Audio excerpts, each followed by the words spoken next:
Bienvenidos, aloha, welcome into Sunset Rewind. Alex Crawford, former Oregon State tight end Howard Kroom with you here again. 4 games in, we continue to learn more and more about the league. Sunset League went 3-3. There were some exciting wins. There were some tough losses in this week. We're going to get to that one second. Take the time right now to subscribe to our YouTube channel. If you're watching this, you might already subscribe, but this is where you can get info you can't get anywhere else, as well as follow us on social media, Twitter and Instagram at Sunset_Rewind. And Howard, big news, we got our magazine out, print edition of Sunset Rewind. Go buy that at your home football game. That's exciting. I've got my copy. I love it. There's stuff inside for everybody. Grab your copy, send one to grandma. It's a coffee table item. It's something you're going to want to read first, so dig into it. You're going to enjoy it, and we're happy to bring it to you guys.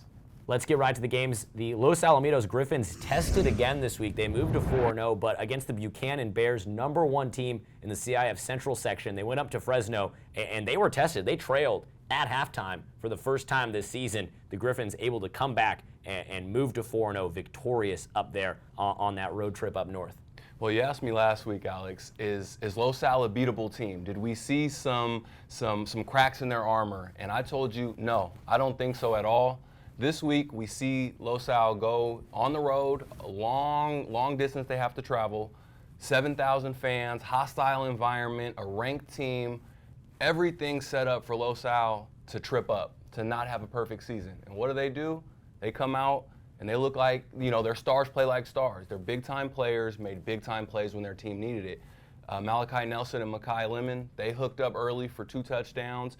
One of them was for 64 yards, so a huge offensive chunk plays. DeAndre Moore came up huge. He had multiple receptions. And then Nigel Osborne continued to do what we've seen him do all season. 10 yards a carry, multiple touchdowns in one game. I mean, everything that his team needed in the second half, Nigel Osborne did. This was a team effort by Los Al. This was the first time, like you said, they were down, went into halftime trailing, had to find a way to come back and win, and that's exactly what they did. They kept their poise. So now, when I think about Los Al coming into Sunset League, after Sunset League going into the playoffs, we've already seen them get tested. We've already seen them face adversity. There was a couple of first half turnovers. There was an interception, which is not characteristic of the Griffins. There was a muff punt. All the adversity in the world they faced. And they came out victorious, came out on top. So I'm afraid for anybody who has to play Los Al because they have the talent and now they have the experience to go along with it. Well, it doesn't get any easier for the Griffins. They're on the road taking on the Trinity League Santa Margarita next week, and then there's a bye, and they're right into Edison and Corona Del Mar to open up Sunset League play. So the adversity, the tests continue, and I know last week we talked about Edison's tough schedule, but Los Al, oh my goodness, and they're being tested, and they really are building and playing for that postseason. Well, they chose this schedule. Yeah. They had an opportunity to pick their preseason opponents, and they wanted to make it hard on themselves because they understand we're not just trying to rack up wins here. We actually believe we're an excellent football team, and so we want to test our skills against the best because that's what we're going to do come November and December when we're chasing a championship. So respect to Los Al, credit to Los Al for getting themselves prepared, and they've answered the bell every time. Let's talk about the other undefeated team in the Sunset League, the Corona Del Mar Sea Kings, moved to 4-0, a defensive battle down in South County between 2 of the best public high school football programs in the county. And we talked to head coach Dan O'Shea about why he loved this matchup against the Tritons this morning. And for us, it's kind of like the Edison, game, et cetera. Just like the Newport Harbor game, you feel that coastal, whose beach is better than whose beach, and who's the beach. It's such a cool identity looking up and down the coast from Sunset Beach down to San Clemente. The Sea Kings definitely took a step up in talent this week, a step up in competition playing San Clemente. That's a strong team every year. Always. A powerhouse in Orange County. We know that they're going to have a lot of talent. They put a ton of guys into college football. So that's a really good program. And we expected to see CDM continue to roll, but maybe not to the level that they did in the first 3 games. Offensively, they looked prolific early in the season, putting up 40, 50 points every week. This week was a little bit different. It was a defensive matchup. The junior quarterback David Razor, who we love, got going early on, had a touchdown to John Tipton, a guy whose name we call every week. but the offense was quiet for most of the rest of the game until they needed to secure field position in the fourth quarter. But we have to give credit to the defense. This is a defense that's been stifling offenses all year. If you look at the scores, not only is the offense of CDM scoring 50, the defense is holding people to 0, holding people to 7, 10 points, and this is another example. But we got to give credit to guys like Jake Simpkins. We call his name every week, playing absolute great coverage, usually has multiple pass breakups. This week, we saw a huge field goal block. When you're in a 7-3 football game, somebody blocks a field goal. I mean, these are the difference, in where you're positioned at. Do you need a field goal or a touchdown to come back and win? So this defense answered the call. Also, Dylan Wood, huge tackle for loss. Gavin Scott, huge tackle for loss. These are guys that came up big when their team needed them, when the offense wasn't going as strong as they had in the past. And CDM, they just keep getting better. They're getting their junior running back, Evan Sanders, back at full strength next week, and filling in with the bulk of the carries, Charlie Mannon, 15 carries, 57 yards in Friday's game. And Coach Dan O'Shea said they wanted to go with that power back, that downhill runner. They went with Charlie Mannon. And they've just got so many weapons there at CDM. So when Evan Sanders comes back, Colin Penne proved he can run the ball as well. And that's a trio of very worthy running backs there at Corona Del Mar. Well, that's the thing. You've got these 3 running backs now running downhill at you. We haven't even called Cooper Hoke's name, Max Lane's name. These guys who we know can put up 150 yards receiving in a second. So what's so impressive to me is the way that CDM was able to adjust. They won differently. They won with different guys. They won with the defense. Just a well-rounded team, a great win on the road that's going to help them grow. And we keep saying it. We have to say it again. They're going to challenge for the Sunset League crown the way they're playing this year. Another team that promises to challenge for the Sunset League crown, the Edison Chargers. They looked like the Edison Chargers that we thought they would be, winning at Palos Verdes 49-10. And it was the Parker Awad show. He had an incredible game, 3 passing touchdowns, 2 rushing touchdowns, over 300 yards, 13 of 18. And our reporter Jonathan Ortiz caught up with Parker Awad, the junior quarterback, after the game. What was your guys' mindset heading into today's game? We were trying to improve on the mistakes we made in the Olu game. We played a pretty good game, but made a few key mistakes that ended up losing the game for us. So we tried improving on those and came out and did good. Yeah, you read off his stats, Alex. Absolutely amazing. Our reporter, Jonathan Ortiz, described his performance as sensational. Like you said, over 300 yards, 2 different receivers for 3 touchdowns.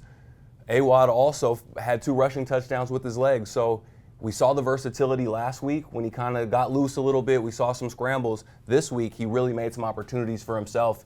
He's turned into a dynamic quarterback. Defenses are going to have to respect, going to have to give a lot of attention to. But the problem when you give so much attention to Parker Awad is you have Troy Fletcher running the ball at you as hard as ever. Only 8 carries last night, still found a way to get 71 yards, almost 10 yards a carry, scored a touchdown. So a lot of different weapons emerging for Edison, and a guy we talked about last week who really had a coming out party. He kept it going this week, and that's Tucker Tripp. Yeah. 5 catches, 155 yards, and a touchdown. He's a guy that's a new weapon for Edison that we didn't know what he was going to be coming into the year. Well, we all know now he's a legitimate receiver in the Sunset League. You pair him with Nico Brown, who was sensational last night. I think he had 8 catches for maybe 6 catches for 180 yards. Just a huge night for these guys. So Edison looked really, really strong offensively. Yeah, and I know you want to talk about the defense, but I think the narrative with the Chargers is that we saw them get blown out by Servite in week 1. We knew, or anybody who's followed the team, followed head coach Jeff Grady knows, okay, that's not who the Chargers are going to be when they get to Sunset League play. That's not who they're going to be in the postseason. And now we're seeing them start to hit that stride. And Parker Awad, the junior quarterback, starting to really run that offense efficiently. I would be worried to play Edison at any point as the season progresses. And each week they keep getting better. That's the thing. They keep getting better. The competition that Edison's played is as good as anybody in the Sunset League. We just got done praising Los Al for their tough competition, but look what Edison has played against. So they've gotten better every week, and it feels like this offense is starting to click. They can beat you in the air. They can beat you on the ground. The defense has been consistent all season. We're going into game 5 and then a bye week. Sunset League's right around the corner, so they're going to be knocking on the door, and they also want a piece of that title with CDM, who's gunning for it, with Los Al, who's gunning for it. So we're impressed with Edison, going to keep watching them, and really excited to see them grow. Let's stay in Huntington Beach, go over to the Oilers. They dropped to 500. A last-second touchdown, El Toro scoring with 13 seconds left to win 31-24. Tough loss for the Oilers. We talked to Coach Brett Brown this morning, talked about being frustrated, penalties, and he said in our interview with him what I think we're both thinking when we look at this Huntington Beach team. And I'm just frustrated because we had opportunities, but I mean, it was a good game. And for us, we just need to figure out how to win those close games. You know, I think that's going to be our biggest thing. I think we've come up on the other side of that so many times, you know, the last few years, that we got to turn the corner. Yeah, it's definitely a frustrating loss for the Oilers because it was an excellent game. Huntington Beach led 24-17 in the fourth quarter, late in the fourth quarter. So when Coach says they're a good team, it's true. They're just a couple of plays away. They're a couple of defensive miscues, a couple of defensive stops away from being 3-1 right now.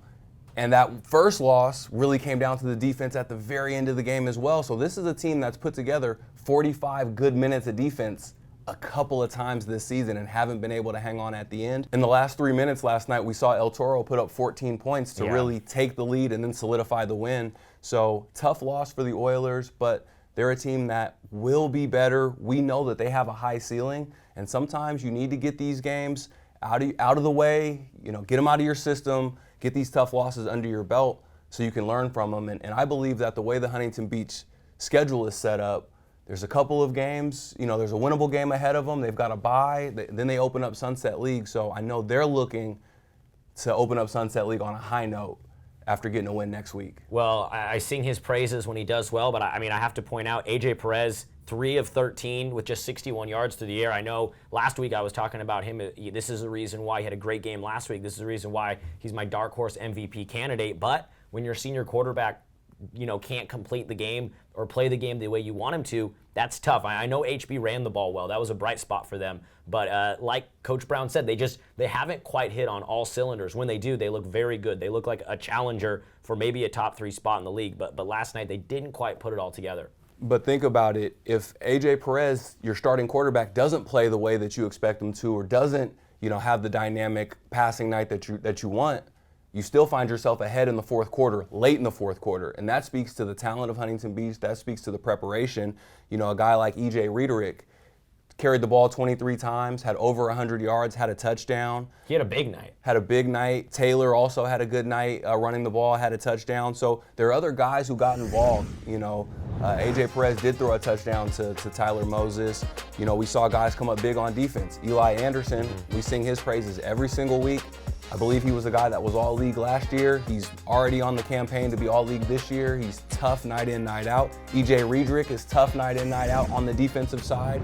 So they're getting good production from certain guys. There's a lot of talent. So even when the offense isn't going the way you want it to, there's enough to pick up the offense and support the team to the fourth quarter. The problem is Huntington Beach just couldn't cap off the win. Well, and I think, that's what Coach Brett Brown is saying, where he's like, we've got the talent, we're there, we're 3 minutes away, really, 45 out of 48, and in game 1 and now in game 4, just things falling apart right at the end. So, I mean, we believe in what Coach Brown's doing, and we believe in the Oilers. I expect them to put it all together at some point, and when they do, and when they have, like they did against Western, like they did last week, they're a very dangerous team. Newport Harbor was back at Davidson Field after a week off. They dropped this one. They dropped to 1-2 on the season to the Capo Valley Cougars, 30-19, the final score there. Howard, a lack of execution, some frustrating plays by the Sailors, plus a couple of big plays, big offensive plays and defensive by Capo Valley, led to a frustrating end and a tough night for Newport Harbor. Yeah, it was a frustrating night because it just felt clunky from the beginning. Newport Harbor really couldn't find their footing except for one possession. The second possession on offense, we thought this is going to be a blowaway night for Newport Harbor because they seem to get everything that they want, but always found themselves behind the sticks, 2nd and 12, 3rd and 15. You know, that was either because maybe somebody on the offensive line might have missed an assignment, a defensive lineman leaks through on 1st down and tackles the back for a 2-yard loss. Now you're behind the sticks. Or there's a procedural penalty, it's 1st and 15. I think Harbor started out 1st and 25, 1st and 30. So the offense really couldn't get their rhythm because of shooting themselves in the foot with little things like that. But there were bright spots. When there weren't miscues, the offensive line looked absolutely dominant, and that showed up with Peyton Irving's performance. That guy, in my opinion, I said it on the broadcast, he looks like a totally different back to me. Absolutely explosive. His vision in the hole was excellent, making guys miss. And the number one thing that he does is put his head down and run through defenders with a low center of gravity, leads with his head and shoulder. He's a tough guy to bring down. And that seemed like a revelation to me for the Newport Harbor offense, because it started to feel like, we're so used to these amazing receivers and the experience of Nick Kim. But when you see Peyton Irving going like that with the offensive line, you start to ask yourself, wow, do we start feeding Peyton Irving the rock and Hayden Farley the rock more and turn this into a ground and pound team? So there were bright spots, particularly with the run game last night. Yeah, there were moments on Friday night when Peyton Irving looked like 2019 Justin McCoy, and we asked Coach Lofthouse about the run game. We talked to him this morning. I think when offensively, when we're clicking and you see us running the football, we're a force to be reckoned with. In addition to the run game, another thing I liked was the defensive line play. I really, really felt like when the D-line was able to be dominant, that changed everything for Harbor, because Harbor was able to drop 8 guys into coverage and just rely on their 3 down linemen to get pressure, namely from Nate Peters. Nate Peters came up with a huge tackle for loss early on in the game, had a huge sack on 3rd down. These were game-changing, situation-changing plays that Nate Peters just had a one-on-one offensive lineman, defensive lineman battle, and he won his. And it was able to get his team off the field on 3rd down. So those kind of plays really stand out to me. And when your D-line's going like that, it opens up the rest of the defense. Whether you blitz, you play man, you drop guys in zone, it just makes it easier on everybody. Yes, there were bright spots for the Sailors, but it was a tough loss. Things don't get any easier. Sailors on the road against Trabuco Hills, and then J. Sarah at home, and then no bye week because of the schedule change right into Sunset League play. So the Sailors, they have to figure things out. They got to figure things out right now. But there were silver linings, and I still believe with the talent on that team and the coaching staff, I still believe in what they can do, but they got to figure things out quick. And we'll wrap things up with Fountain Valley. The Barons dropped their 3rd game in a row, moved to 1-3 on the season, a 40-17 loss to Marina. But first half for Fountain Valley, the offense was clicking, something we didn't see last week. Some bright spots there out of quarterback Owen Tomko. They did get shut out in the second half, but Howard, I liked what we saw, like the improvement we saw offensively from the Barons on Friday night. Well, you had to like what you saw offensively. The Barons were up 3 points at halftime, 17-14. That's a big improvement from the previous weeks.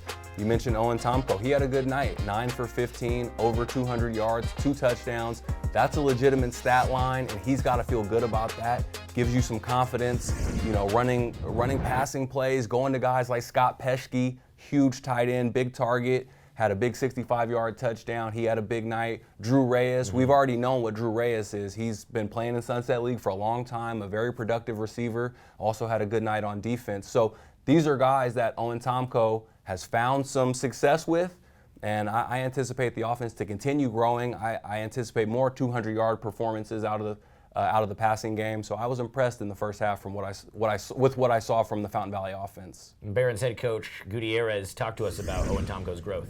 I like that Tomko got more experience just throwing the ball.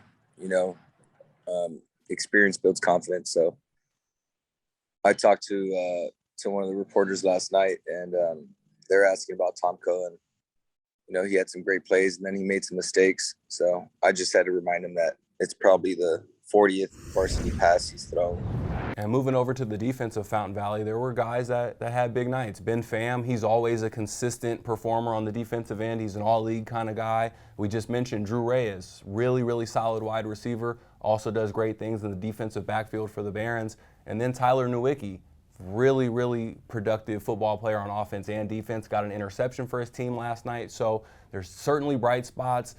Fountain Valley, they've got a lot of talent, but they're trying to work in more guys. They're trying to find some more depth, trying to see if they can, work guys in so that so many guys don't have to play both ways, don't have to play every snap offensively and defensively. So it's a work in progress, but as you mentioned, we love Coach Gutierrez. We know that he's a physical, disciplined, hard-nosed kind of a football philosophy. Yeah.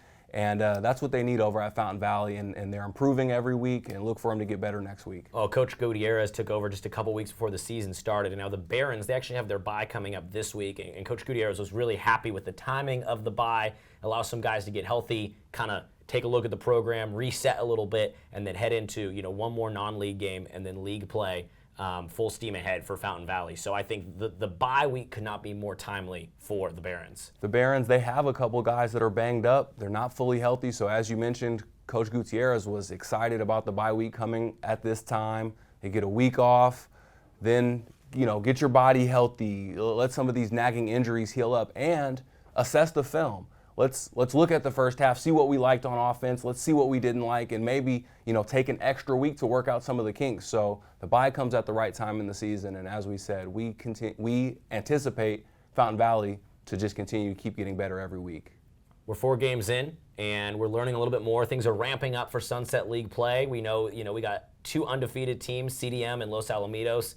At 2-2, the Chargers, I consider them right there on that level. Only lost to Trinity League teams. And we know Newport Harbor and HB, they're close. They're figuring things out. They haven't quite put it all together. They're challengers, and Fountain Valley appreciate what they're doing and the hard work that they're putting in, and they're getting better. So as we ramp up towards the start of the Sunset League season, league play, I'm excited for these last couple weeks before we get there. Absolutely, and again, if you just look at the big picture of Sunset League, I love that Los Al was able to go to Buchanan, get a big win on the road against a ranked team. CDM able to go down to San Clemente, get a big win on the road against a South County rival. So way to represent on the road this week. Our game travels in the Sunset League. We don't just have to stay home. So I love to see that.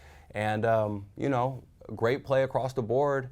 Just really excited to continue to watch and see how these top 3 teams that we're paying attention to for the Sunset League Championship, really want to see how their next few weeks shake out as Sunset League begins. Take a moment, follow us on social media at Sunset_Rewind, subscribe to our YouTube channel, and make sure at your next home game you pick up the Sunset Rewind magazine. Buying a copy supports local high school football. Thank you to everybody who tuned in. We'll be back next week, and we'll know a little bit more about the Sunset League as we move through this season. For our crew here at the Sunset Rewind Studios, for all the players, parents, and coaches in the Sunset League, and for my co-host Howard Kroom, this is Alex Crawford saying, from the 405 to PCH, from Saddleback to the Pacific Ocean, you've been watching Sunset Rewind. Thanks for tuning in.